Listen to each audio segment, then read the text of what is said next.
Y'all can meet me up in heaven. I be dancing with the Jews. Can't forget my baby boo. Gonna bring your family through. Just know that y'all can meet me up in heaven. I be dancing with the Jews. Can't forget my baby boo. Gotta bring your family through. Just know that whatever you facing is just an obstacle. Chains are breaking, I'm speaking spiritual.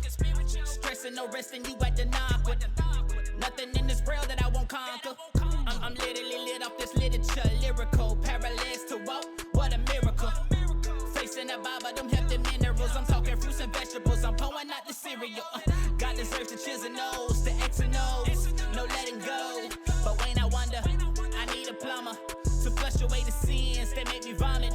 I'm throwing up peace signs and some Levi's B9. Lot of deal drop from it one time, tell you one time, talking one time like I'm Justin Bieber. Holy Ghost got the shivers like I caught me up in heaven. Ready? 1, 2, 3. Go! Can't forget my baby boo. 1, 2, 3, go! Good morning, everyone. No, everyone. We have a little guest this morning. Our granddaughter, Cherish Serenity Denson. And she's going to say good morning again to you all. You ready, Cherish? Say good morning to them. Boy. All right. Thank you so much. Thank you. What? Shout out to them rosters. Y'all know how many kids I done fostered. Y'all know how many losses I prospered. Flawless with the victories like katana. Pull out the blade, I'm ready to demon slay. If you're standing in my way, I'ma turn in New Yasha. Beast with the words like Harambe. Man, if you ain't spreading love, get from around me. I'm on the road to heaven, forever in his presence. Ain't nothing you can tell me. I'm on the road to heaven, forever. Hello everyone. Thank you for joining us on our Better Day broadcast. We're glad that you joined us this morning and we bring you greetings from NCM. Have a blessed day. Again, good morning to all of you. We're so glad to have you with us this morning. The First Lady with me this morning, and we want to just honor a couple folks as we are still in the month of February, Black History Month. Before we get into our lesson, I'd like to acknowledge and honor some of the, some individuals that a lot of people may not have heard of that had an impact and in our Black history that's maybe locally, such as one of our, pastors that has gone on to be with the Lord, Pastor Willie White. We're so glad of what he contributed, in Black history. He was one of the entrepreneurs with the Kodak company in Rochester, New York, some years ago. He was an entrepreneur, had a contract with a Kodak company. And I know some of you probably old enough to remember Kodak and the impact that the Kodak world and camera world had on society with picture taking and etc. Other also copiers and things like that. So he played a great part in not many had that opportunity to do what he did. And so we honor him this morning. Also honor, I have an uncle who was the first deputy sheriff in Flagler County, Bunnell area in Florida, Uncle Reverend Eugene Henry, who also was a pastor. We thank God for him.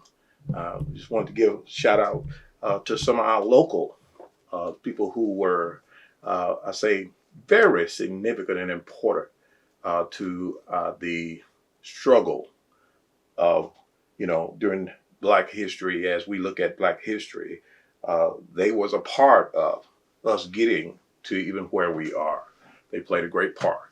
And we're very thankful. Even my father, who was one of the first entrepreneurs to own a logging business in Washington County in Alabama.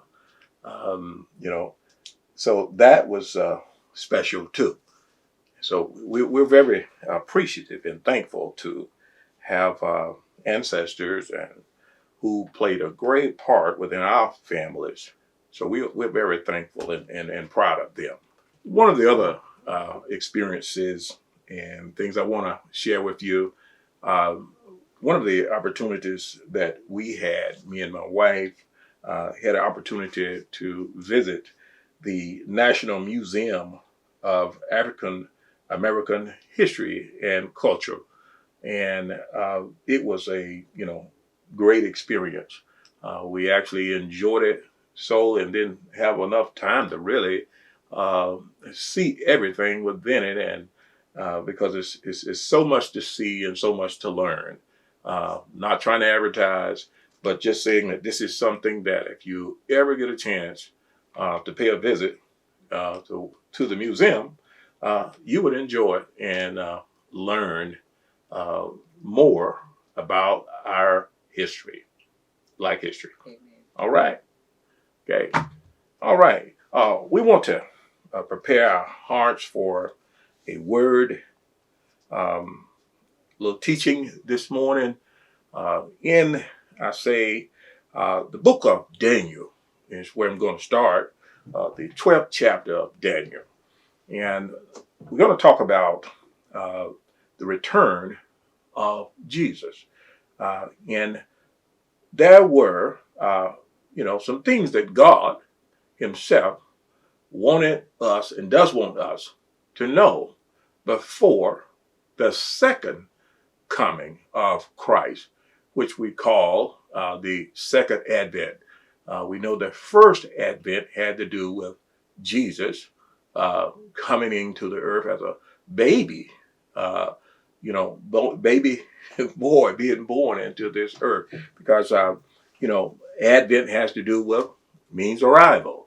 So Jesus did arrive, and that portion of prophecy that was prophesied by the prophet Isaiah, that happened. That happened. That portion of prophecy is complete, but there's more to come.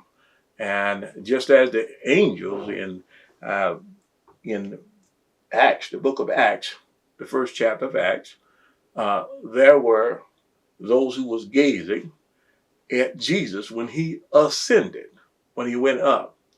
And there was two angels, we believe, that said, "Why are you men gazing at Jesus going up in the air?"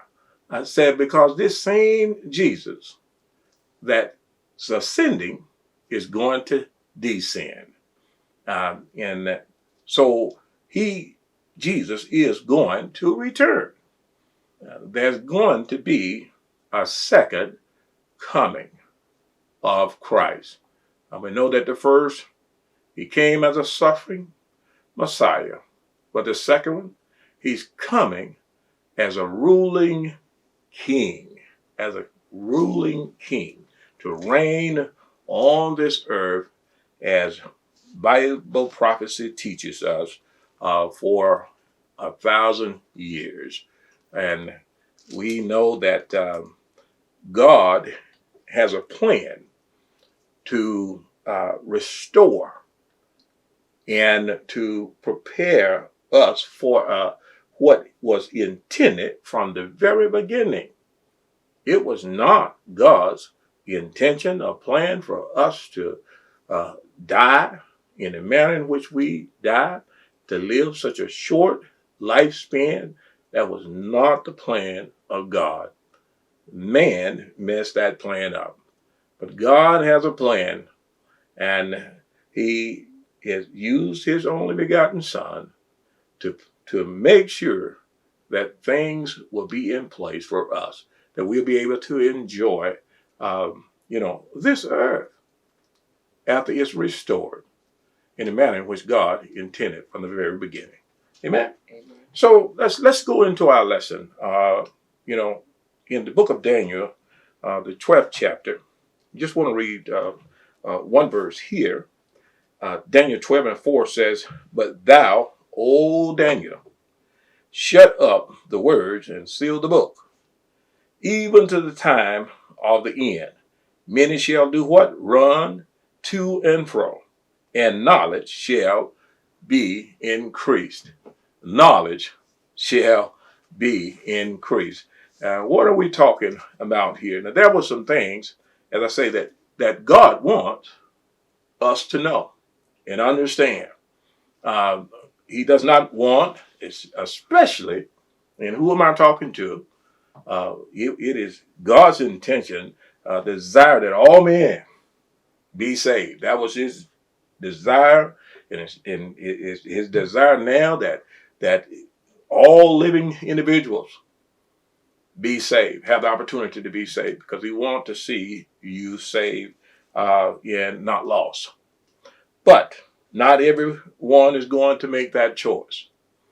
But listen, he is speaking to you even right now because of his love, his desire for you. There's some things that God does want you to know, even about the condition of the earth, the condition of the people mindset before his return.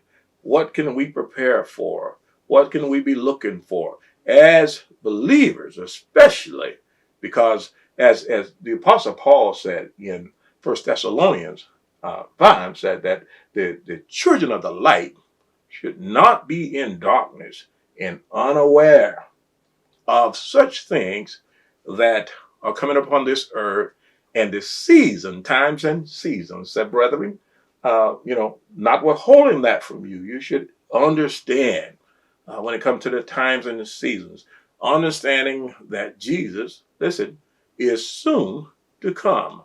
The word soon, sometimes people take that so lightly when it comes to the coming of Christ. And just as they did in the days of Noah, as Jesus pointed out in Matthew 24, said that, they was eating and drinking, marrying, divorcing, going about doing every pleasurable thing that their minds could imagine, wanting to align themselves with whatever fad or fashion that was going on in the earth at that time. Anything, as he said, that they could imagine in their mind, they was doing it. Well, as Daniel points out here, and this is very important, very key. It says that knowledge shall be increased. We went for hundreds and even thousands of years where man's ability to create, to invent, and to design and come up with different treatments, medically, travel, etc. They was on a mule, donkeys, and camels for hundreds and hundreds of years.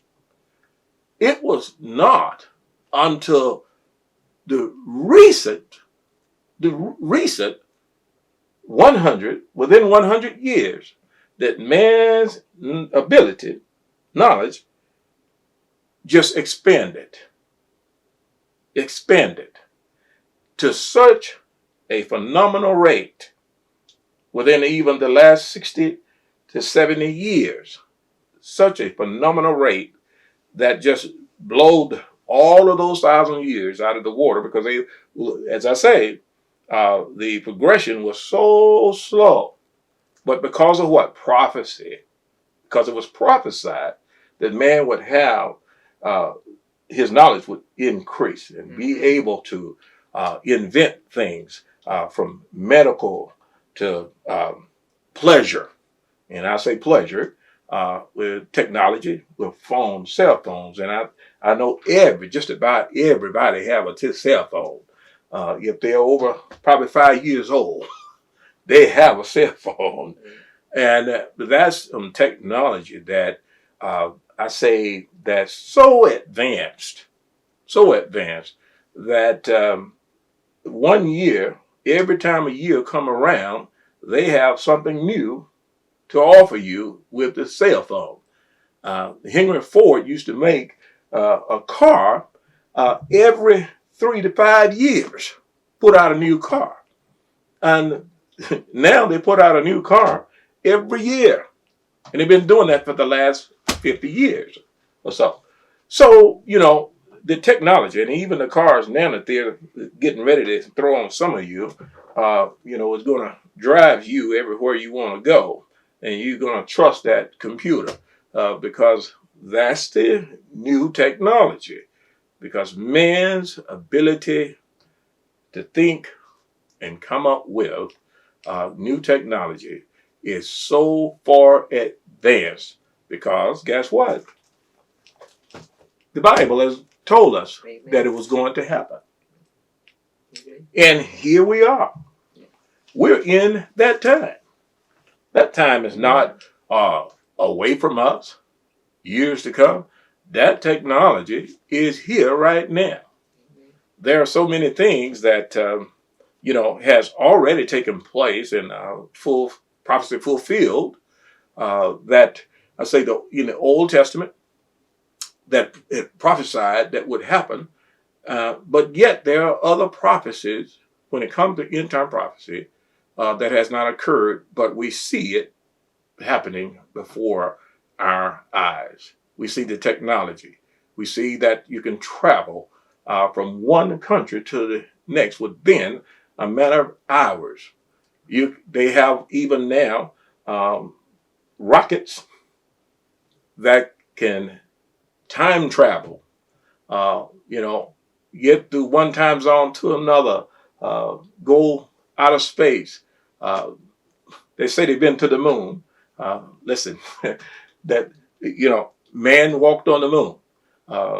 So technology has advanced so far that we ought not to be so surprised or have trouble understanding and comprehending the words in this book when we're looking at and seeing for ourselves technology.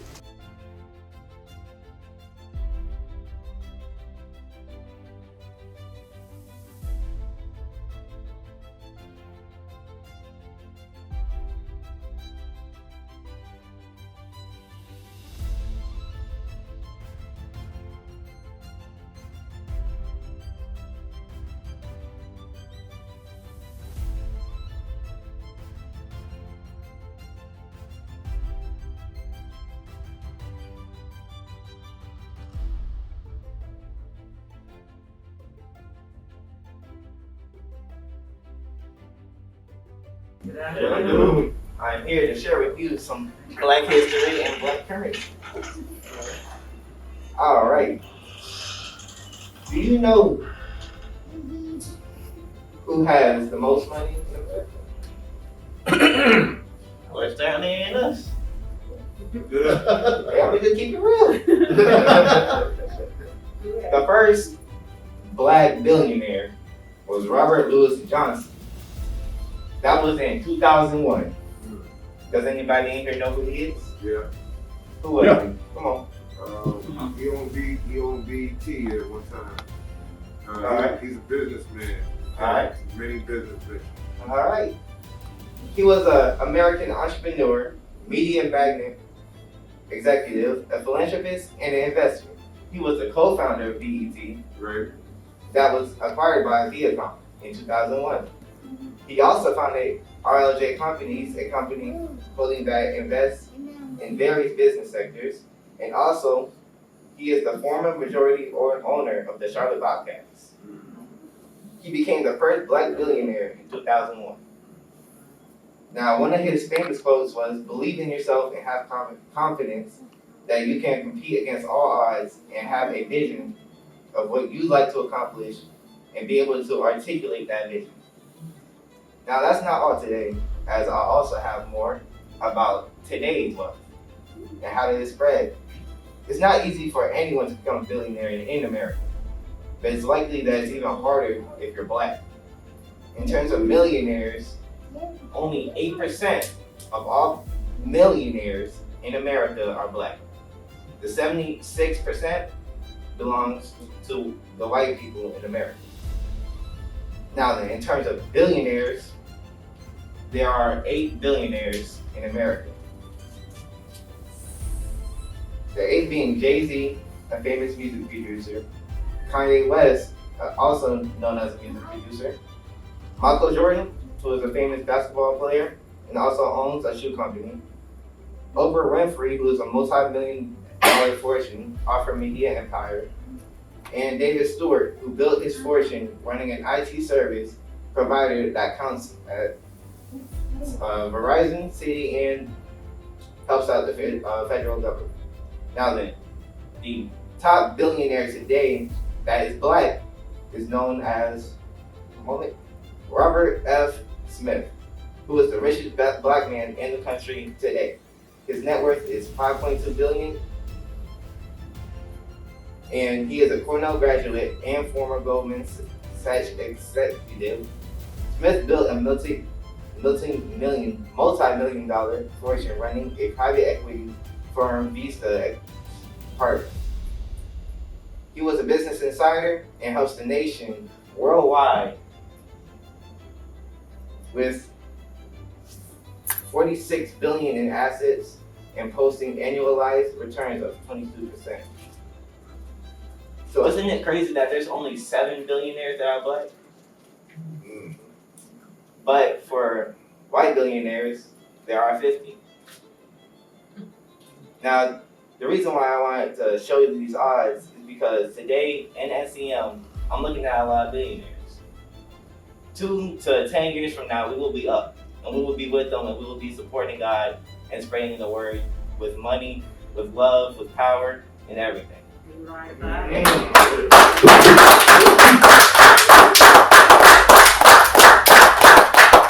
Amen. I'm gonna read a poem. Okay. Langston Hughes, I'm sorry everyone knows who that is. I too sing America. I am the darker brother. They send me to eat in the kitchen. When company comes, but I laugh and eat well and grow strong. Tomorrow I'll be at the table when company comes. Nobody will dare say to me, eat in the kitchen then. Besides, they'll see how beautiful I am and be ashamed I too am American. So that was from Langston Hughes, and he was one of the most important writers and thinkers of the Harlem Renaissance, which was the African American artist movement in the 1920s that celebrated Black life and culture.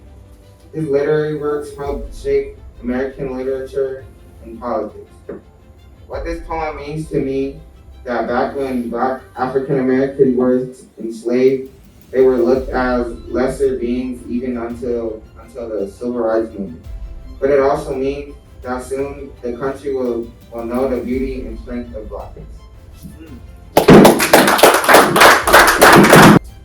February 12, 1856 was an African American transferring and abolitionists in New York City, New York.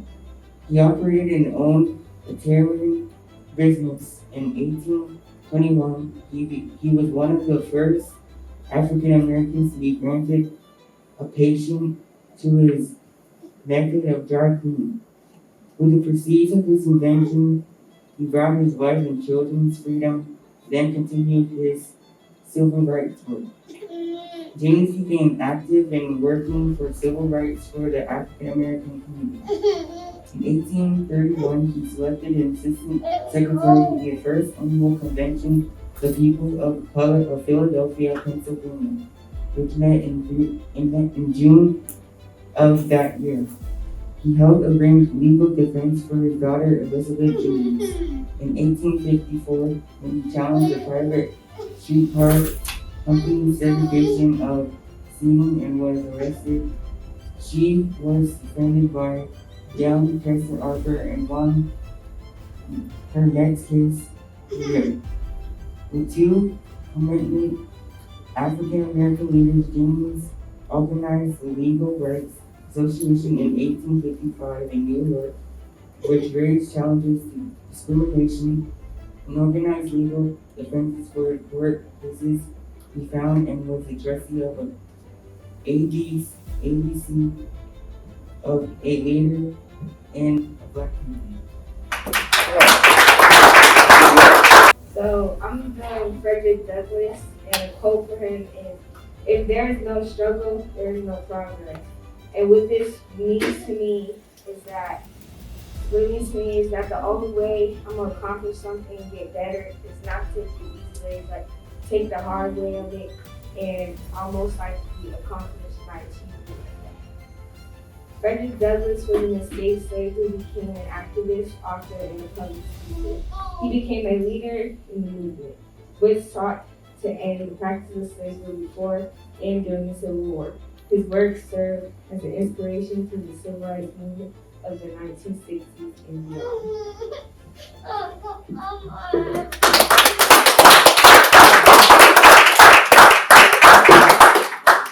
Raise your hand if you know Chuck Berry. Oh, yes. Oh, yeah. You want the music? Oh, that's what you music.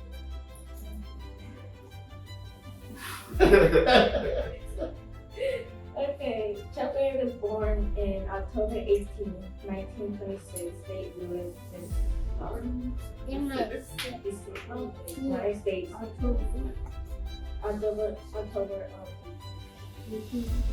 Died March 18, 2007, age 90. Real name Charles Edward Anderson Berry. Was an American singer, songwriter, and guitarist.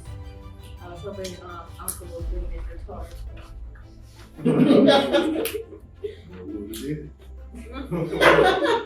And one of the pioneers of rock and roll. He was nicknamed the father of rock and roll. Born into a middle class of African American family in St. Louis, Berry had an interest in music from an early age and gave his first public performance at Summer High School. While still in high school student, he was convicted of armed robbery and was sent to a infirmary where he was held from 1944 to 1947. After his release, Berry settled into marriage, life, and started performing with the Johnny Johnson Trio. In May 1955, he recorded Mayville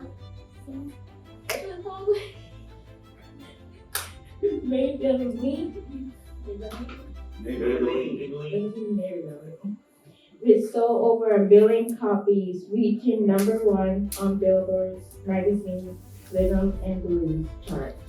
He made the other songs like No Particular Place to Go, Never Can Tell, and Maybe. Berry was among the first musicians to be inducted into the Rock and Roll Hall of Fame on its opening in 1986, and he was ranked 50 on its 2004 to 2011 list of 100 greatest artists of all time. Alright. And I just learned him in chorus. We was learning about him in chorus, and what I learned from him is that even though he was injured and was sent to a firm where he didn't give up on his dreams and still kept going. Alright. Hello, my name is Pastor Obadiah Henry. I am the president of NCM Bible Institute. The certification in our biblical studies program that we offer is not to provide students with a specific degree or study, but rather to gain more knowledge about the Bible. They will learn about the various books of the Bible and the biblical teaching in the scriptures. One of the key strengths of this program is that the student can learn one course upon another course while expanding their knowledge of the Bible. In addition to being able to study and train within a time frame that works for them. This program is designed to help the student in ministry to excel in leadership and spiritual effectiveness. After completing this course, the student will receive a certificate of completion. To register, simply go to our website, open under NCM Bible Institute. You can get registered now, and someone from our office will contact you to help get you started. I hope to hear from you soon. God bless.